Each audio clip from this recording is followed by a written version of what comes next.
Hello everyone. कैसे हो आप सब बढ़िया। तो आज चलो डिस्कस करने वाले हैं अपने नेक्स्ट टॉपिक को, जिसमें हम डिस्कस करेंगे इलेक्ट्रिक फील्ड के एप्लीकेशंस के बारे में। ठीक है, कि कैसे हम इलेक्ट्रिक फील्ड का यूज कर सकते हैं, कहाँ कहाँ इसको अप्लाई कर सकते हैं, किस तरह के इसमें क्वेश्चन बनते हैं, उसको और डिस्कस करेंगे। ठीक है, तो सबसे पहले कुछ चीज़ें हमें ध्यान रखना है, तो वो चीज़ें ठीक से समझ लो आप लोग। ठीक है, तो एप्लीकेशन के बारे में ही डिस्कस करने वाले हैं। Application of electric field, no doubt. तो अगर हमारे पास यूनिफॉर्म इलेक्ट्रिक फील्ड हो, हमारे पास क्या है कि यूनिफॉर्म इलेक्ट्रिक फील्ड है। जैसे कि ये मैं बोल रहा हूँ, ये हमारे पास एक यूनिफॉर्म इलेक्ट्रिक फील्ड है, और इस यूनिफॉर्म इलेक्ट्रिक फील्ड में हमने क्या कर दिया है, एक प्लस क्यू चार्ज प्लेस कर दिया। ठीक है, तो हमने क्या बोला, इलेक्ट्रिक फील्ड क्या होता है, इलेक्ट्रिक फील्ड इंटेंसिटी बेसिकली बोल रहे हैं। तो वेक्टर ई से इसको डिनोट करते हैं, और ये होता क्या है, force per unit positive positive charge. Force per unit positive charge को हम क्या बोल रहे हैं, इलेक्ट्रिक फील्ड बोल रहे हैं। मतलब कि E vector equals to F vector divided by q. ये हमारा क्या होता है, जबकि ये जो क्यू होना चाहिए पॉजिटिव चार्ज होना चाहिए।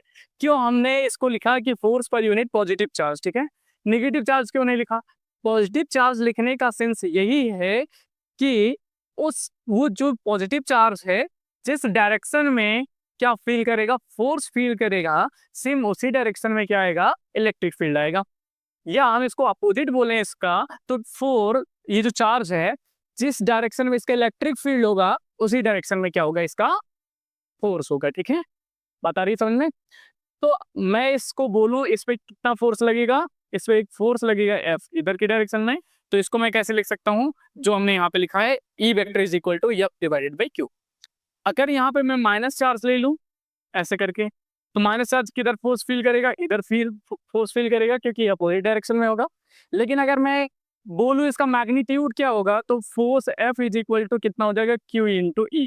ध्यान से सुनना है इसको, force F is equal to Q E. ठीक है, और इधर ये यही same force, force Q is equal to Q into E, यही फील करेगा। अब एक कॉन्सेप्ट और है कि हमारे पास एक पार्टिकल है, एक पार्टिकल है जिसका मास m है। ठीक है, जिसका मास m है। बात आ रही है समझ में। और इसमें क्या हो रहा है, एक फोर्स फील कर रहा है, ये क्यू इंटू ई। क्या, ये इलेक्ट्रिक फील्ड में रखा है, और एक फोर्स फील कर रहा है क्यू इंटू ई। बात आ रही है समझ में। तो हमें इस पे एक्सीलरेशन बताना है कि कितना एक्सीलरेशन इस पे होगा। ठीक है, तो हमको क्या पता है, इस पे अगर ये फोर्स फील करेगा, क्या इसको हम लिख सकते हैं, F is equal to Q into E. अगर मास m है, ये क्यू ई क्या हो जाएगा, क्यू इंटू ई। तो हमको पता है m into A is equal to Q into E. तो हम a बराबर लिख सकते हैं Q E divided by m। बात आ रही सबको समझ में, कि अगर कहीं पर भी इलेक्ट्रिक फील्ड के नाते किसी एक पार्टिकल पर क्या लगेगा, क्या लगेगा वहां पे वो एक्सेलरेशन किसके बराबर आएगा, Q E divided by m के बराबर आएगा। बात आ रही है समझ सबको समझ में अच्छे से। तो इसको एक बार नोट करो, और जितने पॉइंटर्स मैंने बनाए हैं कि इलेक्ट्रिक फील्ड में जो फोर्स लगता है उसको डायरेक्टली याद करना है, force F is equal to Q into E, is equal to Q E divided by m, क्योंकि आगे वाले सवालों में हमारे काम आएंगे बहुत ही सारी चीजें। ठीक है, तो जरूर नोट कर लो उसे, कर लिया होगा नोट। इसको मिटाता हूँ मैं। ठीक है,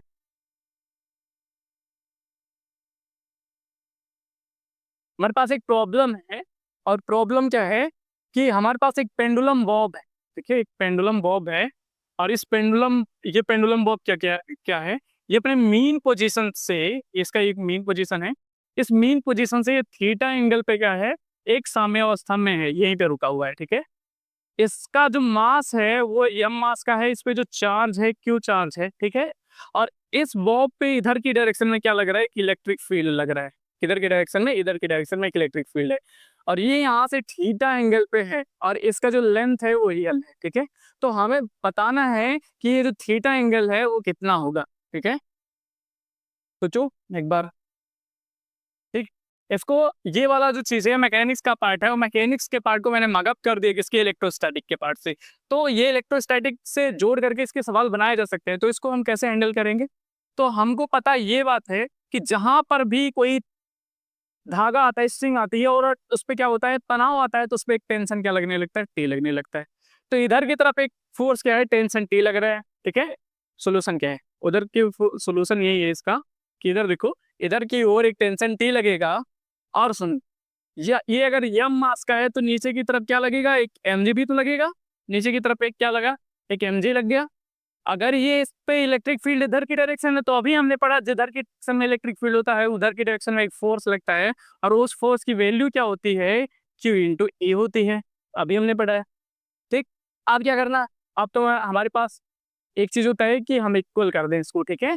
कि जब इस पे क्या है, फोर्स क्या है, सारा इक्वल है, मतलब कि एक संतुलित अवस्था में है, ये यहीं पे रुका हुआ है, तो वहां पे क्या होता है, इसका मतलब कि जो सारे फोर्स हैं, सब फोर्स क्या है, इक्वल टू जीरो है, मतलब सारे फोर्स का सम बराबर है, ठीक है। ये मैं बोल रहा हूँ, ठीक। तो इसको क्या करते हैं, जब ये कोई चीज एंगल पे होता है, जब कोई फोर्स एक एंगल पे होता है, तो इसको हम कंपोनेंट में ब्रेक करते हैं। और कंपोनेंट में ब्रेक करने के लिए हम एक काम करते हैं, इसको परपेंडिकुलर और हॉरिजॉन्टल कंपोनेंट में ब्रेक करते हैं। एक इधर का कंपोनेंट आएगा और ये ऊपर की तरफ लग रहा है, तो ये कंपोनेंट इधर की तरफ आएगा, ठीक है। इस वाले कंपोनेंट को देखो क्या होगा, यहाँ पे अगर एंगल थीटा है तो देखो यहाँ पे एक जेड जैसी संरचना बन रही है, तो यहाँ पे भी एंगल क्या आ जाएगा, थीटा आएगा। ध्यान रखना इस बात को, हमने पढ़ा भी होगा अपने लोअर क्लासेस में कि जो भी जेड जैसा सिचुएशन जहाँ पे बनता है वहाँ पे एंगल इक्वल होते हैं। तो यहाँ थीटा तो यहाँ भी थीटा। तो यहाँ पे जो फोर्स आएगा, ये फोर्स कितना आ जाएगा, यहाँ पे टी है तो टी के साथ कॉस थीटा आएगा। याद रखना, जहाँ भी थीटा अटैच होगा वहाँ कॉस थीटा ही लिखेंगे, और जहाँ थीटा नहीं आएगा उसको हम लिखेंगे टी साइन थीटा, ठीक है। तो हमारे पास सारा हमने इसको कंपोनेंट में कर लिया है। अब हमें हॉरिजेंटल कंपोनेंट को और परपेंडिकुलर कंपोनेंट को इक्वल करना है, ठीक है। तो अगर मैं हॉरिजेंटल कंपोनेंट को इक्वल करता हूँ यहाँ पे, तो लिख सकता हूँ T sine of theta is equals to Q into E, ठीक है। इक्वेशन फर्स्ट इसको दे दो, और ऊपर वाले को परपेंडिकुलर को करो तो T cos theta which is equals to m into g. Equation number 2 आ जाएगा यहाँ पे। और मैं इक्वेशन फर्स्ट और इक्वेशन सेकेंड को अगर डिवाइड कर दूं, तो 1 फर्स्ट डिवाइडेड बाई सेकेंड से, तो यहाँ पे क्या आ जाएगा, टी से टी कैंसिल आउट हो जाएगा, और साइन बटे कॉस क्या आ जाएगा, tan थीटा आ जाएगा यहाँ पे, ठीक है। और यहाँ पे क्या आ जाएगा, क्यू ई डिवाइडेड बाई क्या आ जाएगा, एम जी आ जाएगा। बात आ रही है समझ में। और यहाँ पे मैं लिखूँ, अगर थीटा छोड़ो, इधर थीटा फाइंड आउट करना है तो tan को उधर भेजना पड़ेगा। तो theta is equal to tan inverse q E divided by m g. हमारा यही आंसर हो जाएगा, इतना ही हमारा क्या होगा, एंगल होगा। ओके, नोट कर लो इसको।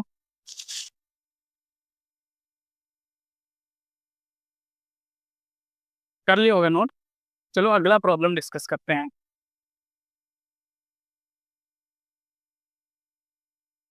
हमारे पास एक प्रोजेक्टाइल का सिचुएशन है, ठीक है। ये प्रॉब्लम क्या है, प्रोजेक्टाइल का प्रॉब्लम है कि हमारे पास क्या है, यहाँ पे एक पार्टिकल है जिसका मास m है, और इस पे चार्ज क्या है, प्लस q है, और u वेलोसिटी से इसको प्रोजेक्ट करते हैं। तो ये क्या करता है, अपने एक पाथ कंप्लीट करके यहाँ तक आ जाता है, ठीक है। और क्या है, कंडीशन क्या दिया है, डाउनवर्ड डायरेक्शन में क्या है, इलेक्ट्रिक फील्ड है, ठीक है। डाउनवर्ड डायरेक्शन में क्या है, इलेक्ट्रिक फील्ड है। तो हमें फाइंड आउट करना है क्या, फाइंड रेंज। क्या फाइंड आउट करना है, रेंज क्या होगा इसका, आर बताओ हमें, ठीक है। आर बताना है। कैसे बताएंगे यार, तो सबसे पहले देखो एक बात सुनो, जब भी प्रोजेक्टाइल का केस आता है तो रेंज का हम डायरेक्टली फार्मूला याद करते हैं। तो उस डायरेक्टली फार्मूले से अगर ना जाए तो ऐसे ही अगर हम रेंज निकालना चाहे तो कैसे निकाल सकते हैं। तो इसको निकालने के लिए हम क्या करते हैं, अगर ये थीटा एंगल पे प्रोजेक्ट है, तो ये दो कंपोनेंट में इसकी वेलोसिटी ब्रेक हो जाएगी, एक ऊपर की तरफ एक नीचे की। और मैंने अभी बोला जिसकी ओर थीटा रहेगा उसको हम लिखेंगे कॉस थीटा, तो इसको लिख सकते हैं यू कॉस थीटा, और ऊपर की तरफ लिखेंगे यू साइन थीटा, ठीक है। इधर की तरफ ये प्रोजेक्ट किया गया है। अगर हमें टाइम मिल जाए, यहाँ से यहाँ तक का चला गया टाइम मिल जाए, और ये हमारा क्या है, वेलोसिटी है, तो दोनों को अगर हम मल्टीप्लाई कर देंगे तो हमारा क्या आ जाएगा, रेंज। हमने फार्मूला भी पढ़ा है कि अगर हमें दूरी निकालना है, डिस्टेंस निकालना है, तो दूरी इज इक्वल टू चाल गुणे क्या होता है, समय, मतलब कि वेलोसिटी इनटू टाइम अगर मल्टीप्लाई कर दूं मैं, तो हमारा क्या निकल के आ जाएगा, बेसिकली हमारा निकल के चला आएगा रेंज। तो हमें फाइंड आउट क्या करना है यहाँ पे, फाइंड आउट सबसे पहले हमारे पास देखो ये हमारे पास वेलोसिटी है, टाइम ऑफ फ्लाइट चाहिए हमको, क्या चाहिए, time of flight, fly GST flight. तो टाइम ऑफ फ्लाइट का हम डायरेक्टली फार्मूला क्या याद करते हैं कि ये यहाँ से जाता है तो ये आ जाता है 2u साइन थीटा, ऊपर वाली वेलोसिटी लेते हैं डिवाइडेड बाई का क्या, जी होता है, ठीक है। ये टाइम ऑफ फ्लाइट का फार्मूला होता है। लेकिन यहाँ पे जी तब लगता है जब इस पे कोई फोर्स नहीं आता है, क्या आता है, फोर्स नहीं आता है, सिर्फ ग्रेविटी के अंडर में हम प्रोजेक्टाइल रखते हैं, ठीक है। लेकिन यहाँ पे देखो, यहाँ पे डाउनवर्ड डायरेक्शन में क्या जाएगा, ये ऊपर की तरफ जाएगा ये क्यू, तो इस क्यू पे डाउनवर्ड डायरेक्शन में क्या लगने लगेगा, एक फोर्स लगेगा, क्योंकि पॉजिटिव चार्ज है और यूनिफॉर्म बिलो यहाँ पे क्या इलेक्ट्रिक फील्ड है, तो नीचे की तरफ एक फोर्स आ जाएगा। ये फोर्स क्या आ जाएगा, F is equal to Q into E के बराबर एक फोर्स आएगा। और मैंने अभी बोला है कि इस फोर्स में अगर कोई एक्सीलरेशन आ गया किसी पार्टिकल में, तो इस अभी क्या बोला था उससे पहले कि अगर कहीं पे क्यू ई फोर्स लग रहा है और वहां पे कोई एक्सीलरेशन एक्स्ट्रा आता है, जब फोर्स लगेगा तो एक्सीलरेशन ऑब्वियस ही आएगा। तो ऑब्वियस क्या आएगा वहां पे, एक्सीलरेशन इज इक्वल्स टू क्या आता है, q E divided by m. इससे पहले वाले क्वेश्चन में जाकर के देख लो आप, वहां पे यही निकाल के हमने रखा है, is equals to Q E upon m. तो क्या होगा यहाँ पे जी तो आएगा ही आएगा, जी के साथ हमारे पास एक एक्सीलरेशन और आ जाएगा, क्या, q E divided by m के बराबर आ जाएगा। ये बात समझ में आ रही है। तो हमारा जो टाइम ऑफ फ्लाइट का फार्मूला है लगभग लगभग ठीक ठाक है। बस हमको यहाँ पे क्या करना है, ये जो जी होगा यहाँ पे, अब ये जी इफेक्टिव हो जाएगा, जी इफेक्टिव के बराबर हो जाएगा और ये चेंज होके आ जाएगा 2u sign theta divided by क्या, जी तो होगा ही होगा, ऊपर में क्या आ जाएगा, Q E divided by M आ जाएगा। ये हमारा फार्मूला बन के आएगा। बात आ रही है समझ में।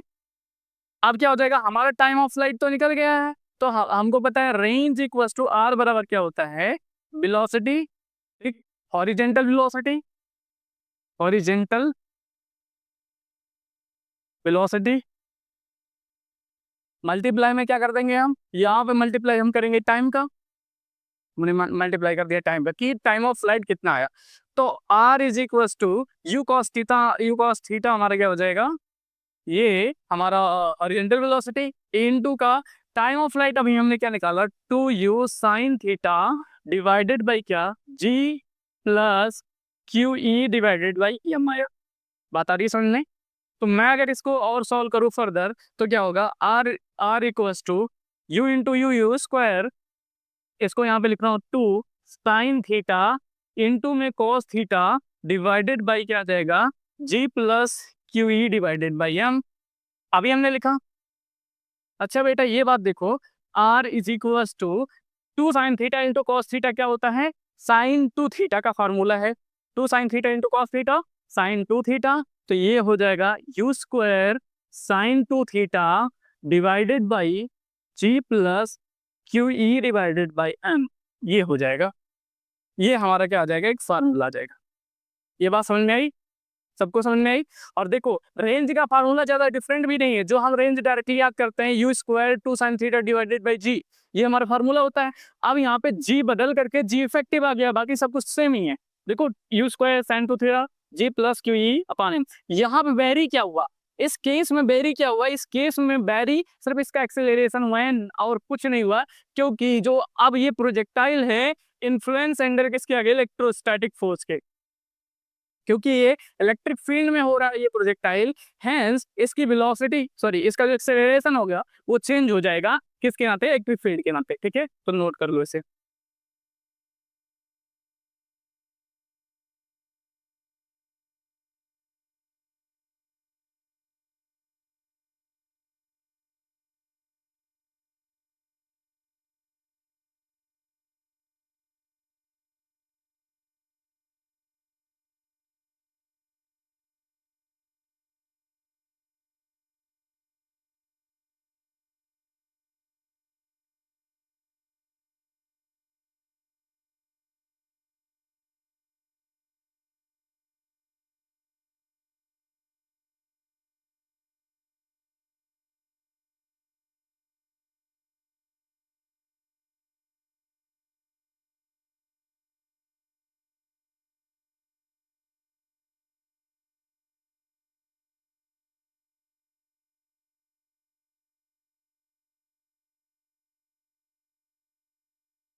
हो गया। एक क्वेश्चन और है, उसको डिस्कस करते हैं, ठीक।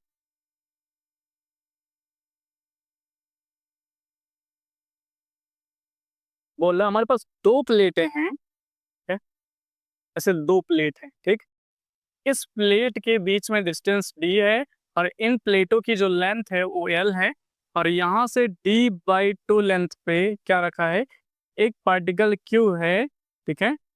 वो क्या कर रहा है, चल रहा है, और इसका मास क्या है, m है, ठीक। बात समझ में? और नीचे की डायरेक्शन में क्या है, एक यूनिफॉर्म इलेक्ट्रिक फील्ड, ठीक है।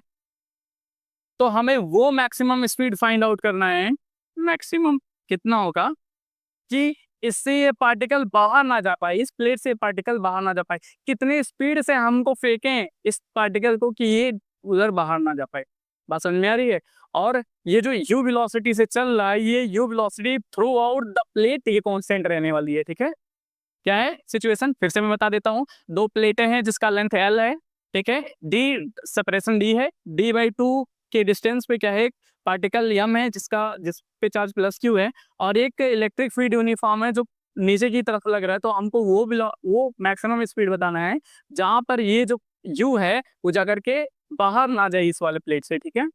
तो चलो इसको डिस्कस करते हैं, थोड़ा ये केस ऐसा लग रहा है, ठीक। अब एक बात सुनो, अगर मैं यहाँ से ये पार्टिकल भेजूंगा तो ये इसके इन्फ्लुएंस के नाते ये नीचे की तरफ जाएगा ऐसे ऐसे करके, ठीक है। नीचे की तरफ जाएगा, यहाँ से यहाँ तक जाएगा। तो मुझे क्या करना है, यहाँ से यहाँ तक के जाने का टाइम पता करना है कि कितना टाइम है। सबसे पहले time fix of other end, time of time to reach sorry time to reach end of the plate, कितने टाइम में ये पहुंचेगा, टी फाइंड आउट करते हैं। चलो टी इज इक्वल टू क्या, अच्छा देखो, हमारे पास अगर क्या है, वेलोसिटी दे रखा है और डिस्टेंस दे रखा है, तो हम टाइम निकाल सकते हैं ना। अभी सेम फार्मूला, वैसे क्या होता है, डिस्टेंस इज इक्वल टू, ऐसे बोलो, वेलोसिटी इज इक्वल टू क्या हो जाएगा, डिस्टेंस अपॉन टाइम। तो अगर हमारे पास क्या है, हमें टाइम निकालना है, तो time is equal to d/d लिख सकते हैं ना, d/d लिख सकते हैं। तो ऐसे ही क्या लिखेंगे, time t is equal to, हमारे पास डिस्टेंस कितना दे रखा है, l दे रखा है, यहाँ पे वेलोसिटी कितना है, u। तो यहाँ पे क्या हो जाएगा, l/u, ये हमारा क्या जाएगा, वेलोसिटी आ जाएगा, ठीक। अब हमें क्या करना है, देखो एक बात बताओ, अगर ये यहाँ से डायरेक्टली डाउनवर्ड जाएगा तो यहाँ पे ये जाकर कहीं ना कहीं हिट करेगा, स्ट्राइक करेगा ना। तो वो मैक्सिमम स्पीड निकाला है जहाँ पे ये जाकर के स्ट्राइक करेगा। जब ये स्ट्राइक करेगा तो वो जाकर के, जब वो स्ट्राइक हो जाएगा, लड़ जाएगा जाकर के वहां पे, तो ये लड़ने के बाद ये बाहर निकल नहीं पाएगा, ठीक है। क्या निकल पाएगा, बाहर निकल पाएगा, नहीं निकल पाएगा। तो हमें अब की बार फाइंड आउट करना है कि स्ट्राइक द अदर प्लेट, ठीक है। अदर प्लेट पे स्ट्राइक कब करेगा, देखो यहाँ पे क्या है, डिस्टेंस d/2 है, इक्वल्स टू, ठीक है, क्या हो जाएगा ये, half AT² UT plus half AT² यही हो जाएगा, हाफ AT। देखो शुरुआत में जीरो वेलोसिटी से चलेगा, ठीक है। तो वो जीरो के नाते क्या हो जाएगा, यहाँ पे ये सिचुएशन इसकी जीरो हो जाएगी। यस बराबर क्या होता है, फार्मूला लगा दिया, UT प्लस हाफ AT²। हमारे पास टाइम निकल गया है, ये इस सिचुएशन जीरो हो गया है, ये बच गया हाफ AT², ठीक है।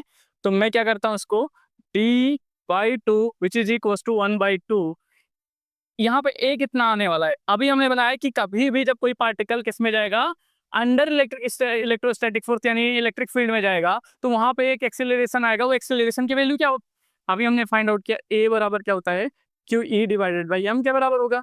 तो यहाँ पे क्या आ जाएगा, a की वैल्यू आ जाएगी QE/m इंटू t² कितना आएगा, L² और अपन U², ये आ जाएगा।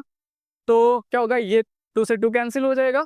हमें u निकालना है ना, u फाइंड आउट करना है, हमने इसीलिए लगाया था। देखो u किस में आता है, जो s बराबर UT प्लस हाफ AT²। तो यहीं पे u आ रहा है ना, इस वाले फार्मूले में u आ रहा है, तो इसलिए हमने लगाया इस फार्मूले को, s बराबर UT प्लस हाफ AT², ठीक। बात समझ में आई? यहाँ से इस फार्मूले को लगाया, तो ये जो डिस्टेंस है इसको UT प्लस हाफ AT², तो देन हम इसको फाइंड आउट कर लेंगे किससे, d which is equals to QE/m into L² upon U², ठीक है। इसको मैं अगर उधर पक्षांतर करूं तो सारी चीजें क्या आ जाएगी, यू को ले आओ उधर, डी को उधर भेज दो, तो u square which is equals to Q E l square divided by d. तो यू बराबर क्या आ जाएगा, अंडर रूट में q E l square divided by under root of d. ये हमारा मैक्सिमम होगा। इसके इक्वल हो या इससे कम हो तो ये क्या होगा, बाहर नहीं जाएगा। अगर इसकी वेलोसिटी क्या हो, Q E l square into D, अगर इसके इक्वल हो जाए और या इससे कम हो जाए तो ये बाहर नहीं निकलेगा। बात आ रही है समझ में, नोट करो।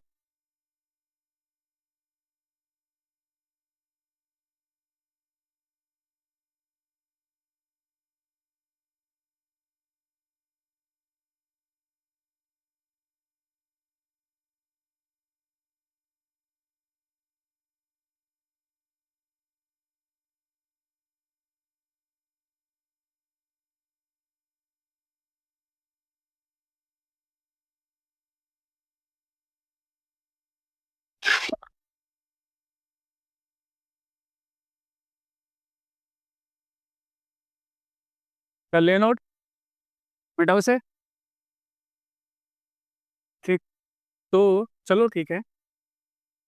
तो ये रहा हमारा क्या, एप्लीकेशन ऑफ इलेक्ट्रिक फील्ड। ठीक है, तो इसमें अगर आपको कोई डाउट होगा तो आप कमेंट सेक्शन में ज़रूर पोस्ट करना, क्योंकि ये अभी स्टार्टिंग है, तो धीरे धीरे इस टाइप के जब सवाल आने शुरू होंगे इस पे आप माइंड ऑफ लगाओगे, बहुत ज़्यादा प्रैक्टिस करोगे थोड़ा बहुत, तो आपको इस तरह के सवाल समझ में आएंगे। क्योंकि इनिशियली हमको तुरंत नहीं समझ में आएगा। ठीक है, क्यों नहीं आएगा, क्योंकि अभी हमने 11th पढ़ा है, 11th में 12th के कॉन्सेप्ट नहीं आएंगे। लेकिन जब भी हमारे पेपर का नेचर ऐसा ही होता है कि वो 11th को मगअप करता है 12th पे, जैसे मैकेनिक्स में मैंने मगअप कर दिया इलेक्ट्रिक फील्ड के साथ, ऐसे ही ऐसे क्या करेगा, बहुत सारे क्वेश्चन को जो 11th के हैं उसको 12th के साथ मिलाएगा। क्यों, क्योंकि देखो हमारे पास बहुत सारे सवाल नहीं आते, 25 सवाल आते हैं, और दोनों 11th का फिजिक्स 12th का फिजिक्स बहुत सारे चैप्टर बन जाते हैं।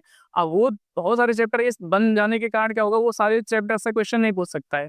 तो वो क्या करता है, कुछ 11th के चैप्टर को कुछ 12th के चैप्टर को मिला करके एक क्वेश्चन बना देता है। तो उसके पास मतलब क्या करता है, वो मिलाने का वर्क करता है। तो इसलिए हमें ना अपने दिमाग को सिंक्रोनाइज करके ना स्टडी करना पड़ेगा इस चीज़ को, कि वो कैसे मदद कर रहे हैं चीज़ों को, और उस टाइप के सवाल को हमें प्रैक्टिस करना पड़ेगा। ठीक है, तभी जा करके हमसे ये सारे टाइप के सवाल बनेंगे। ठीक, तो आज का क्लास यहीं तक रखते हैं। चलो मिलते हैं नेक्स्ट लेक्चर में, तब तक के लिए बाय बाय, थैंक यू, धन्यवाद।